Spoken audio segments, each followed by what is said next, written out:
Welcome to the American Farriers Journal online hoof care classroom. I'm Jeff Cota, lead content editor of American Farriers Journal. Thank you for joining us. This session is brought to you by our friends at Glue U Glue Shoe. We'll begin the webinar in just a moment, but first let me remind you that this session is being recorded and will be posted to the AFJ website tomorrow so you can watch it at your convenience. We'll have a Q&A session after the presentation. You'll notice that there's a Q&A icon at the bottom of your control panel on the bottom of your screen. You could submit questions there at any time during the presentation. We'll answer as many as possible as time permits at the end of the webinar. If you experience any technological issues such as audio or with the display, and I don't interrupt the presenter about the problem, the issue is likely on your end. So if for any reason your internet connection or even our connection should happen to fail and it looks like the webinar has been interrupted, just go back to the email that you received earlier telling you how to join the webinar and you can re-enter. If the webinar session crashes for us all, I'll relaunch the session and wait a few minutes for everyone to rejoin, and then we'll pick up where the presenter left off. I'd like to thank tonight's sponsor.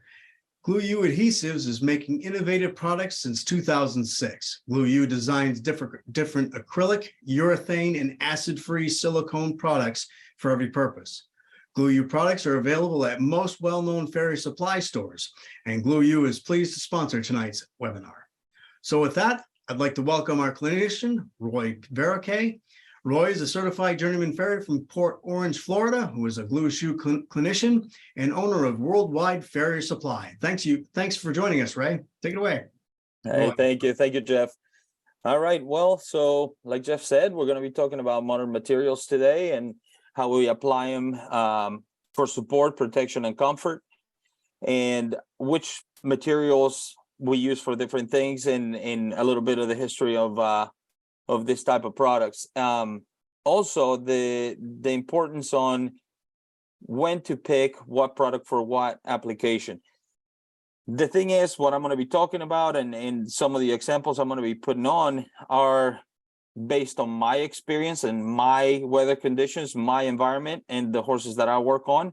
And this might not be working the same for everybody, because if you are in a desert area, it might be very different, the problems that you have with the ones that we have here in Florida, which is super wet and moisture constantly for 8 to 9 months out of the year. So keep in mind that some things might apply to what you do and some other won't, but I'll try to do my best to answer any questions that you might have if you're in a different environment than what we are here in Florida. We're going to start with the types of materials and the early stages on what we used to use for packing feet or trying to give some support and some comfort to the horse.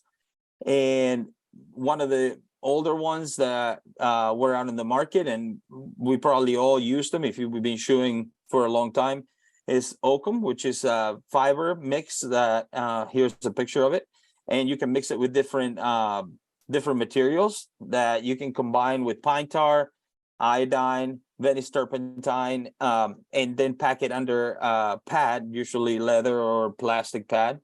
And that would keep some of the debris and dirt and manure and other things coming under the pad and be coming in contact with the sole and frog, and therefore reducing the chances of having thrush or abscesses or other things like that. The other thing that people started using, and this was happening when I started shoeing, a lot of people were using industrial silicone. There's a silicone you can buy at a hardware store, usually used to seal windows or showers or tile or whatever. The problem with this silicones is that they're not meant to be in contact with a horse's hoof. So they're an acid base, and they tend to deteriorate the foot itself when it's under the pad for a long time, and then you get a smelly, like really cheesy looking sole and frog, and usually didn't work very well absorbing the concussion on the ground. It's really bouncy, so the impact on the ground was transferred straight onto the sole. And here we have, like, you know, any kind of commercial silicone that you can pick up at a hardware store. Then newer technology came about about 15 years ago or so, they started coming out with urethane pour-on materials. And the great thing about it is the shock absorption. And if you do a bounce test, like if you have a patty of urethane pour-on material and you bounce the hammer or you drop the ball on it, you would see that the bounce on that, whatever was hitting it, was much less than what you would do in the same patty of a regular silicone. The good thing about them too is that they bond to the bottom of the foot, so then it reduces some of the filtration of moisture and foreign objects under the pad and in contact with the sole. And you can use them with a mesh without having to use a pad, because since they stick to the foot, they will stay there. Silicones do not adhere to anything. So if you don't put a pad or you pour a silicone under something that keeps it against the foot, it will just fall right out. Even if you try to do it with a mesh, the mesh will not be strong enough to hold it for a long period of time. You can do it for maybe a few days, a week, but it's not going to be a long-term solution if you use a silicone. The market now is flooded with a lot of products that are in the 210 cc side-by-side cartridges. We all have in the past like 30, 40 different caulking guns or delivery systems for all the cartridges that they've been around. And fortunate nowadays, pretty much the industry standardized to the 210 cc's. The good thing about these new cartridges is that the openings are very wide, so they allow the product to flow out very easily. And then you don't have to struggle, especially in a cold day, that the product gets more viscous and it's a little thicker. So it's harder to push through the original really narrow tips. Always, here we have an example of, like on the left right here, you have me pouring a foot with just mesh and a foam board. And here you have an example. Yes, I did put 7 nails. That horse pulls shoes all the time, so I don't want to go back and have to put it back on. So I know a lot of people shoot with 4 nails. So I have horses that I do with 4 nails. Here we got 7. And this one is on an endurance horse that just came back from at the end of the race, and it was 100 miles on really abrasive terrain. And when the urethane is good quality, it will really bond and stay on the foot and just not start falling apart. A lot of people have a problem with the urethane just falling apart and crumbling, because if you're using a soft pour or a super soft pour, that material is not strong enough to withstand the abrasion. So then it's gonna inevitably start peeling and breaking off, and then you're gonna see a recess on the pad. Is not gonna be to the end of the shoe, and you're gonna start seeing the mesh. And once the mesh starts wearing out, the pad probably end up falling out.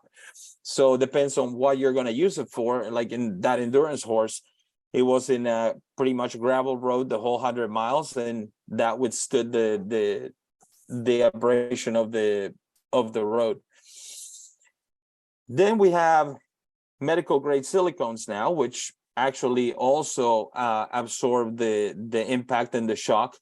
And the good thing is that this silicones, and we are talking a little bit on the products that I use, and I like the flexibility that the Glue U products give me, because I have 4 different densities on my silicones, and I can do a lot of things and put a lighter density silicone at the toe or a harder one towards the heels to support the caudal part of the foot.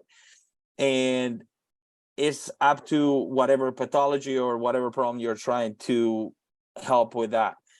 The silicones also come in the 210. Here you have a couple of different applications. On the left, you have a wedge pad, and I'm pouring a silicone that, like the Glue U products are like color coded, so it's really easy. Once you know which color is what, you can pick the one that you need for that particular job. This one is short 820s. It's a horse that was somewhat tender-footed, while he didn't have a pad or any kind of protection. And the short 820 is the purple silicone for Glue U. The blue is the short 810, which is the softest one. And on this other 2 right here on the center right, I have a dual density pour, which is a great thing that you can combine because you will make your pour, let's say at the toe until the tip of the frog with a very, very soft density silicone, and then filling up the back of the foot with something a little more firm that will give support to the foot, especially if you have a foot that is a little weak and the digital cushion is a little compromised, and now you have a foot that is tending to prolapse in the middle of the shoe. So that way I supported this one on the blue and green. I have A10 and A20 on that combination, and on this one I have A10 and A40 because this horse was having a really severe problem of sheared heels, and he was just dropping right between the shoe for the previous farrier. On this one on the left, I combined a bar shoe with a short A20 for dressage horse that was having some cuddle heel pain. And here on the other two, you can see once you remove the shoe at the end of the shoeing, you have the silicones that have bonded together and now formed a continuous pad. So there's no gap in between them, allowing dirt or anything to pack between those two. Even though if you and it's always recommended to clean thoroughly the sole and brush it real well and probably apply some sort of product like copper sulfate or some sort of poultice that will prevent the growth of bacteria under the silicone, because remember, the silicones are not attached to the foot. It's just sandwiched between a pad and the sole and the frog. And you can see still how dirty it gets after the shoeing period. And I don't advise to leave it longer than 4.5 to 5.5 weeks if the owner can't treat the bottom of the foot, and if you're in a really wet condition like here we are in Florida. Maybe if you're in a very dry, arid climate, you can do it much longer and it'd probably be fine. The other one we have for support and mainly for therapeutic cases is dental impression material, or DIM, like a lot of people calls it. It's a mix by hand. It comes in 2 separate containers, and you can mix it with copper sulfate as you're mixing it together, or you can put your copper sulfate and then apply the dental impression material on top before you place your pad and shoe. The dental impression material will not adhere to anything. So you always have to keep it either under a hard bar, or a mesh pad, or a full pad. And the thing with the dental impression material is that I've seen it a lot where there are cases where the previous farrier haven't filled in the whole bottom of the foot. In my opinion, it's better to mix more than you need. And whenever you put the first couple of nails, put the foot on the ground, let it bear weight, and then it'll squeeze out the excess out the back of the shoe or the back of the pad. And then you can trim off whatever is an excess, and then you're for sure completely filled every void between the pad and the foot. When you have gaps or holes, then it's going to have different places where your support is not going to be what you were trying to achieve. And then it's a place where foreign objects, dirt, manure, whatever can stay in those little pockets. Like I was saying, it comes in 2 tubs, a part A and a part B, and you're going to mix 50-50 out of both containers. So one is going to be white and the other one is going to be colored. So when you pick your fill, you're just going to mix them together and knead them together. And the important thing is that when you are mixing and getting it to combine both part A and B, you don't have streaks, and you have a very even color. It's going to end up, on this cases, is going to be blue or pink or green. And if you have streaks, those parts of the material are not going to completely cure because they're not mixing with each other. So make sure before you put it on the foot, you have a very constant, very even color all the way through. And on this particular ones from Glue U, you have a short A15, short A25 for pink, and short A35 for green. And in most of the therapeutic cases that I use the blue because it's soft and it gives a lot of comfort to the horse. If I am trying to support the bony column on a founder horse, I probably will do a half fill, and I would do it from a 1/4 inch behind the tip of the frog all the way to the heel with something more firm, either the pink or the green. In any case, when you are using any type of support, the final judge would be the horse. And I had cases where I used one that I thought it was going to be the appropriate one for that particular horse, and that horse did not like it, and I had to come back and change it to something softer because it was too much pressure for that horse at that particular time. And sometimes over time you can graduate into something firmer as the feet get better and become healthier. There's no shame. It's shoeing is the best estimated guess on what we do. So trial and error is a lot of what we do, and the same when we are trying to pick what kind of density we are going to give that horse for that particular case. As you can see, once you mix, you have a very, like right here, you can see a little bit of the mix that this came out of the back of a pad. So it's a very, very smooth color. There's no streaks, there's no lines. And once you have the excess removed, you're for sure that that whole part is under the pad is completely filled. The way that I prepare my feet before I apply the dental impression material, I clean it really good, I brush it real well, and then I filled every void. Like, for example, this is a copper sulfate mix that I mix with a little bit of Vaseline, and then that keeps that there in place, because if sometimes you pour just crystals, they tend to run off or fall off the foot before you can apply your dental impression material or your silicone.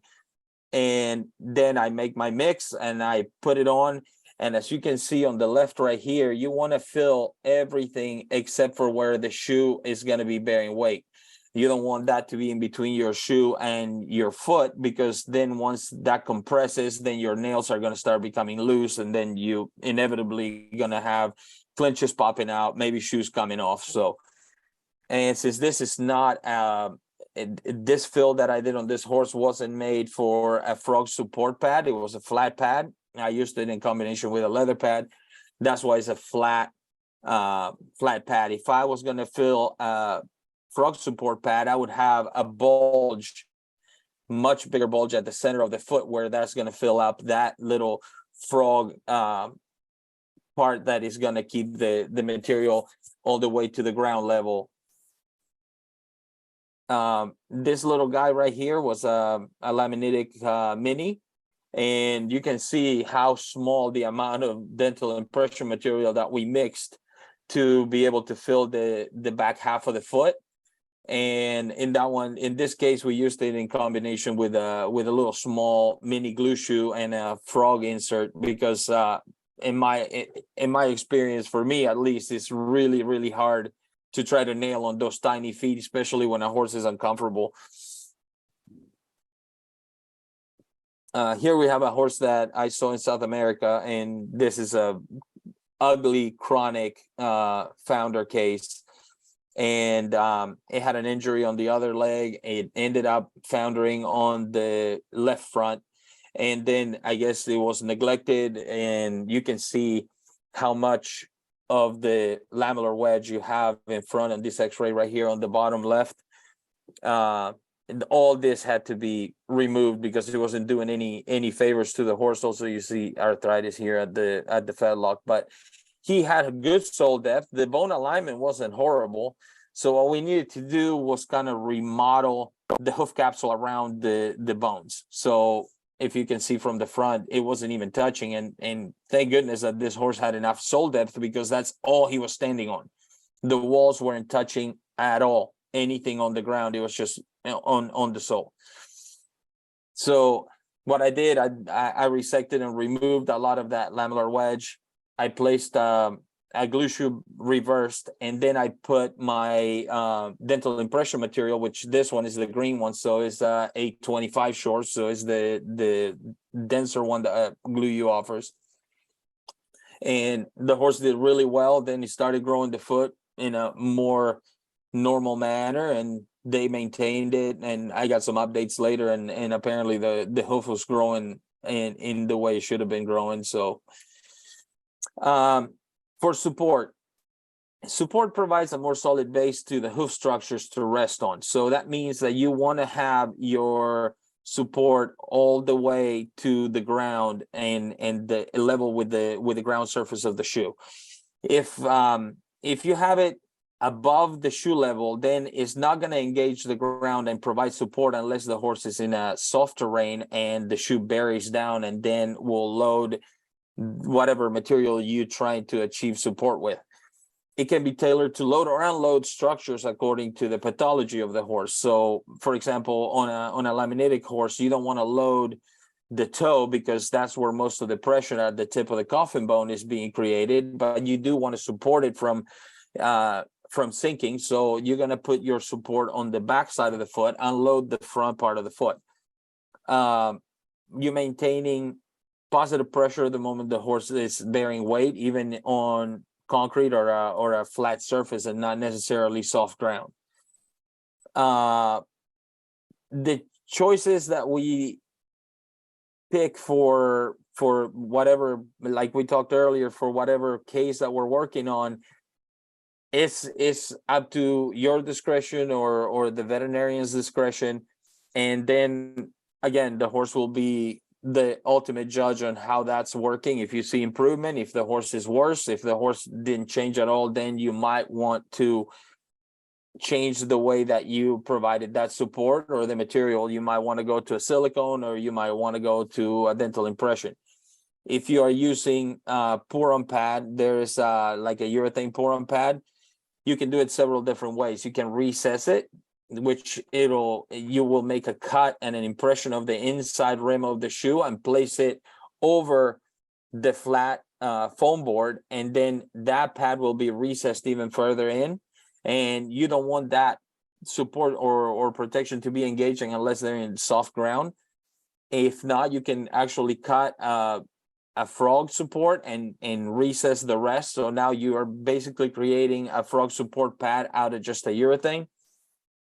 And this is something that I see a lot online and a lot of posts on this. And on the picture on the left side, you can see that this pour-on pad wasn't poured with a foam board or any kind of pad to keep it flat. So what you have here is a dip on the product that runs from the lateral side all the way to the middle of the frog, and is thicker on this area and over here. So what happens is when you don't have a constant flat surface, it loads and transfers pressure. So there's going to be more pressure on this sole in the areas where the pour is thicker than the areas that the pour is thinner. So in my opinion, if anybody's going to pour a foot, you really need to use a foam board or some sort of pad that you can duct tape on, or make a duct tape pad if you don't have a foam board, just to achieve as flat as you possibly can the urethane pour-on pad. In this one, for example, you can see once you remove the foam board, the thickness of the pour-on is even all the way across the foot. And now I'm not going to have those pressure points that are going to be transferred through those thicker or thinner areas.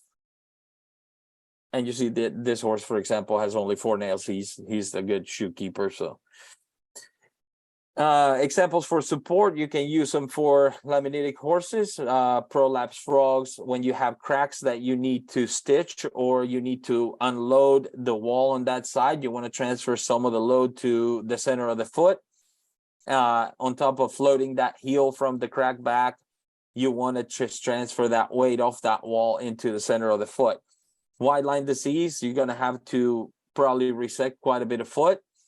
And I apologize because I'm not very computer savvy, so I'm missing some pictures. I tried to get them. I tried Dropbox and everything else, and some of those didn't come in, and I don't know why.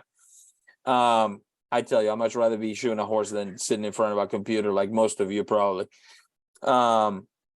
Wall resections for any reason. If you are taking a lamellar wedge, or you're trying to remove some infected areas on the dorsal wall from a laminitic horse, or you want to just support that foot, because once you resect the hoof wall, now you don't have the integrity of the foot complete, and then you are going to have feet that are going to start flaring, and if you don't have clips, and so it's a good idea to provide support to the center of the foot.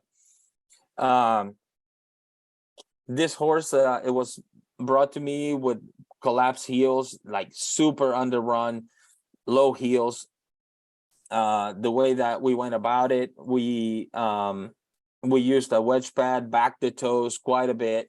We aligned it with the x-rays with the veterinarian, and on top of the wedge pad, I had on the first time, because he was so tender and he had quite a bit of thrush, we used medicated packing, which that's another thing that I didn't put in the front of the presentation, but medicated packing is a super good alternative if you have a horse that is super thrushy or really messy feet. Until you get that under control, you don't want to seal that with a urethane or dental impression or anything else. So on this case, I put him for the first 4 weeks with medicated packing, and the next time around we switched it to a dental impression material. Then we graduated as he started realigning, and the heel angle started becoming more parallel with the toe angle. We graduated him to a flat pad. We kept the dental impression, and then about a year later, we finally got him in just straight normal plain shoes, and he's doing well. And the problem with horses like this is that the hoof and the heel has migrated so far forward. So you inevitably, if you want to bring the heels back, you're going to have to take some heel. But then by transferring the weight that is so loaded on the cuddle part of the foot, you're transferring some of that weight to the toe, and that allows the heel to grow straighter and in a more conducive way to actually grow heel. Because if you don't fix that problem in the beginning, that heel is going to keep migrating forward, and whatever heel he grows or she grows is going to just not be where you want it, and you're not going to gain any height on the heel. Protection, you want to provide protection to horses that are in difficult terrain, or whatever they're doing requires the foot to be protected because they're wearing the sole or the frog more than they're actually growing it. So the protection is to cover the bottom of the hoof in general. So it prevents the unnecessary wear of the sole in very abrasive footing, and absorb some of the forces of impact while riding over rocky or uneven terrain. Here in Florida, we have a lot of the ground is very soft, but we have roots and things on the trails, for example, that they end up bruising the feet, even if you have shoes. So because the horse will step on it and hit in between the shoe, and then you have a problem anyway. So we provide protection with some kind of fill and pads if we have to. And here is that endurance horse that I showed you in the beginning with the urethane. This is what the ground looked during the whole race. So you can see how gravel and abrasive that ground is. And if you don't support that and protect that foot, inevitably that horse is going to wear down the sole quite a bit. And in this case, for example, this horse didn't have any kind of pad or protection, and it was in an area where there were rocks. Looks like a piece of concrete or something that it got wedged between the shoe and pushing on the sole. And the client is like, "Oh, he's lame." And apparently they didn't even pick up the foot before I got there, because they would have seen that, I'm sure. Examples for protection, like I said, endurance racing, horses come back after every loop and they get vet checked, and all it takes is one horse to step in a rock or anything to bruise that foot, and when the horse does not pass the vet check, it's out of the race. So you want to minimize, especially on international events, that horses travel across the planet to go compete, and the owner spends so much money trying to get the horses and everybody there for a team, and then the horse is out just because he stepped on a rock and ended up with a sole bruise. So then mounted patrol horses are another type of horse that usually can use protection, because unfortunately when there's riots and things like that, people will throw bottles, will throw nails on the ground, so the horses will step on it and then just be out of commission. So those horses, you want to be protecting their sole as much as possible. For comfort, we're talking about trying to get this horse back to a sound level, and it's not because he has any kind of pathology. It could be in that the horse was barefoot and wore the foot more than the hoof growth allowed. So you can add, basically what you're doing is adding an extra layer of material between a thin or soft sole and the ground, and that will eventually let that sole grow and regain the depth that you need. So you're restoring the depth on worn down hoofs or hoofs that have been trimmed aggressively, and now the sole is too thin or the frog is too thin, and anything they step on, they are uncomfortable. In those cases, I usually try to use the softest material that I can. So either if it's a urethane, the soft or super soft. And if it's a silicone, I will use probably the A10 just to absorb as much of the shock on it possible. And then in combination with synthetic or leather pads, just to get some height and get that foot off the ground and let that sole grow back to its normal thickness. Silicones tend to work best for these cases in my particular area. Again, you guys might have different opinions or different techniques that you use for whatever area you're at. And this kind of cases, I usually is a temporary use of pad material, because once it recovers a normal thickness, I will just transition them back to a normal shoe or without any kind of pad or packing. Or I just going back to barefoot, which if that's what the owner is trying to achieve and that's what they need, is what we're trying to go for. All right, guys. Well, if you guys have any questions, I guess we can start with that. Great. Thank you very much. You're welcome. Yeah, if anybody does have any other questions, you can please add them to the Q&A session or in the chat there, and we'll go ahead and answer those. In the meantime, we have a few. Before we started the webinar, we were discussing the business of farriery. So when using products such as pour-ins and impression material, how do you break down the costs when billing clients? Well, usually, and that's a really good thing that we were just talking before we started the webinar, but you know, a lot of people are reluctant to use extra products because they feel like they're actually losing money, because inevitably when you are going to shoe a horse with just plain shoes is going to take a certain amount of time. But then if you're going to fit pads, you're going to cut them, you're going to rivet them, and then you're going to use your pour-on material, either urethane, silicone, or if you're going to use a dental impression material, it's going to take you longer to shoe that horse. So what you need to figure out is, well, first of all, the cost of the materials that you're using. When you purchase a tube of whichever product you buy, you have a price tag for that product, and let's use round numbers. Let's say a tube of a urethane is $20. So once I open a tube, I don't care if I don't use the whole tube. That tube is sold to that client. That's it, because I don't know if I'm going to use that tube before it goes bad. So I need to make sure that that tube is already paid for.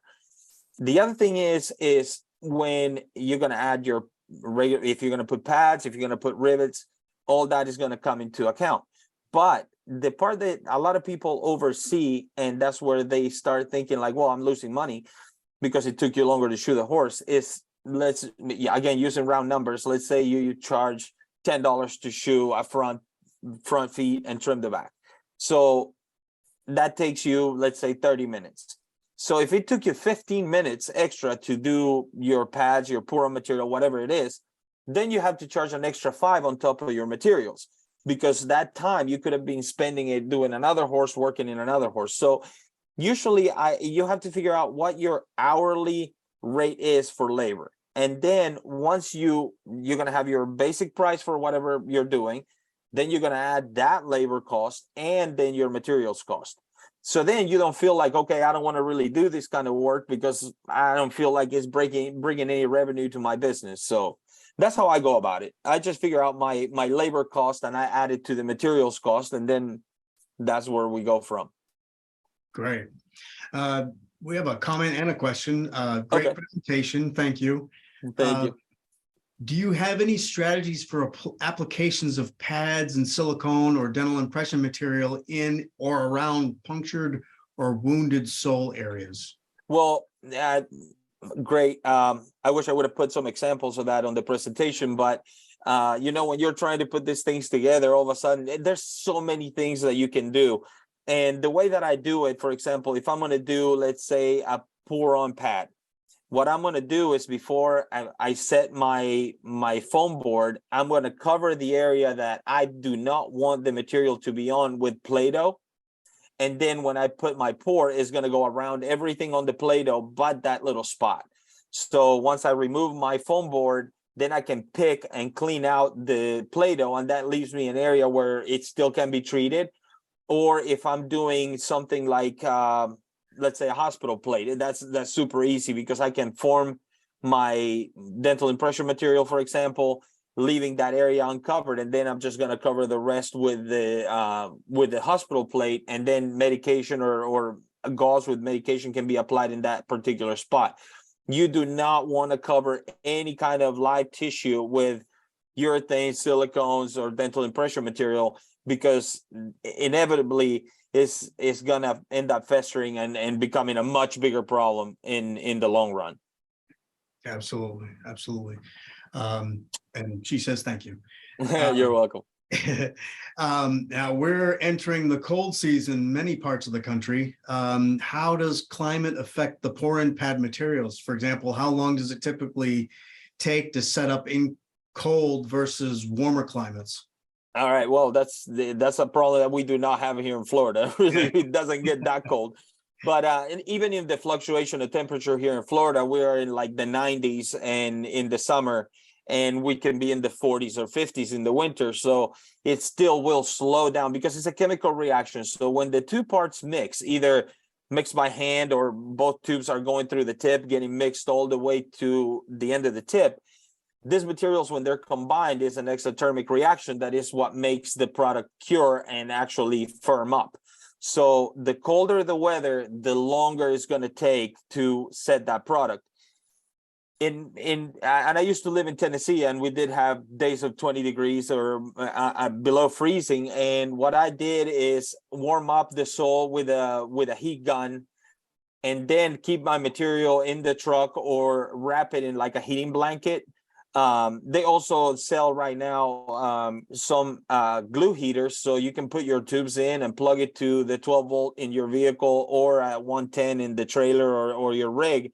And that will keep the optimal working temperature for these materials, which is around 60 to 80 degrees. So anything below 60 is going to take considerably longer, which usually urethane pour-on pad will set in like 45 seconds to a minute in 60 to 80 degrees. But if you are going to 90, 95 degrees, it might be 30 seconds. So once you start pouring in hot weather, you want to keep pouring. You don't want to stop, because once that material sets in the tip, you're done. You're gonna have to take the tip, change tips, put it again.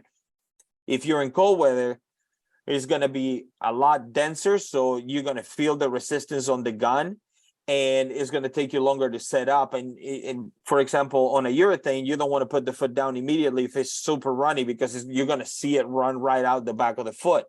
So if you preheat your foot, pre-warm it up with a heat gun, and you pre-warm your glue, is going to pretty much set at the same rate that it would in a normal like summer day. So all right. And so when you have that pour in storage, for example, what kind of tips would you suggest for those different really important? Urethanes do not like cold weather.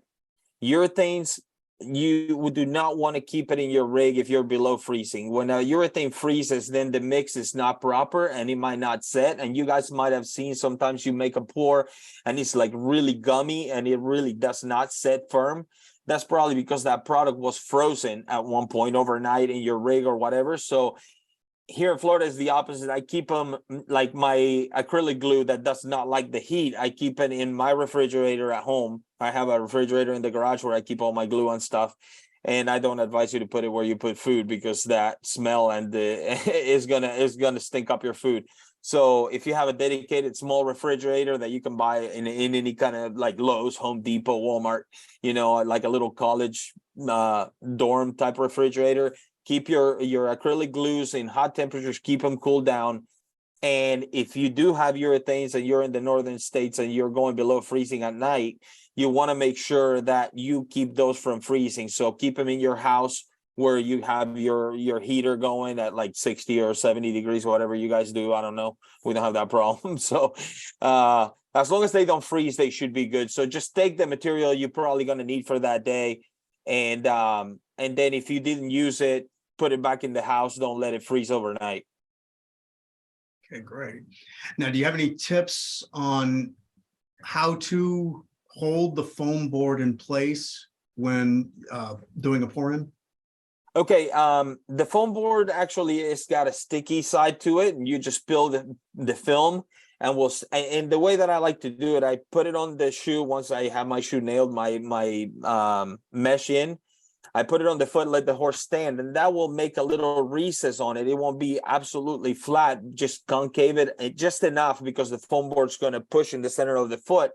And so then I make my pour, and then once it's set, I peel the foam board. There's some foam boards now that actually a friend of mine was telling me today that the sticky part is super, super sticky, and the urethane will stick to it.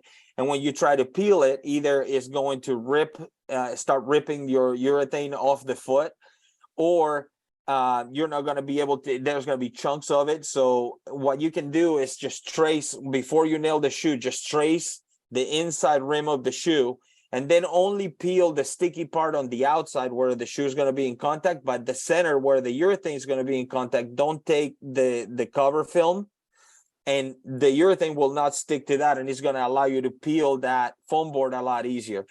If you do not have a foam board, the best thing you can do, and I had to do it because I have run out of foam boards in the middle of the day, and it's not something you can go pick up at Walmart. So I make me a pad with duct tape, and I stick it over the shoe, and then I put a flat pad, any kind of plastic flat pad, leather pad, and tape that to the foot, and then you can make your pour in between those. But as long as you have something that will create a flat surface, you should be good. So I remember a long time ago, when I was in Farrier school, the one clinician came over and showed us how to make a pour-on pad, and we ran out eventually out of foam boards. So what he did, he cut, they used to come in a plastic bag. So he cut the plastic bag and laid it flat, and then just taped it to the foot and just poured it under that. And with his hand, just kind of work it smooth just to make sure there wasn't any high spots on it. As farriers, we're pretty creative. So whatever you can find in your trailer to make sure that that thing is flat, it should work. That's great. Now, using the Vaseline is a great tip when applying copper sulfate. How do you apply it to the impression material? To the impression material, when I have my two 50-50 parts of part A and part B, I will put them together and start working them until it's almost completely smooth and in color. And then I'll pour my crystals on top of the patty, and then I work that into the material. And then right before I apply it to the foot, I sprinkle copper sulfate on the foot surface of the dental impression material, and then I put it on. So usually the dental impression material gets a little sticky when still setting, but when you have the copper sulfate, it won't. So you kind of have to hold it in place before you put your shoe on your pad, and then it'll keep a lot of contact. Because if you only mix it on the dental impression material, sometimes the copper sulfate gets encapsulated into the dental impression material, and actually the amount of copper sulfate that you're going to have against the sole is not going to be sufficient. So I do that, and on top of that, I put the sprinkles on, and then I just put it against the foot directly. I see. And how much copper sulfate do you typically use? I just use enough to create a dusting over the foot layer of the dental impression material. And then just as long as you have full contact of dental impression material with the copper sulfate against the sole, it should be plenty. You don't have to waste a ton of it, just enough that it's a nice thin coating that's what's going to be against the sole.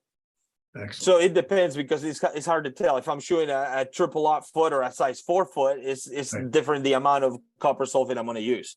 That makes sense. And by the way, a friend of mine gave me this tip, and I ordered in Amazon one of the sugar shakers.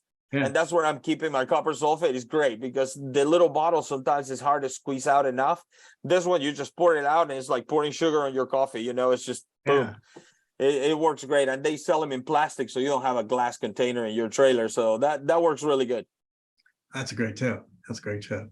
Well, that's a great place to conclude tonight's webinar. Once again, we'd like to thank Roy and Glue U Adhesives. You can learn more about Glue U's products at glueu.com. If you've missed any part of this webinar or would like to rewatch it, please check your email in the AFJ e-newsletter for more information, or visit americanfarriers.com tomorrow to find the video. On behalf of Roy Verocay, Glue U Adhesives, and American Farriers Journal, thank you for watching. Thank you so much.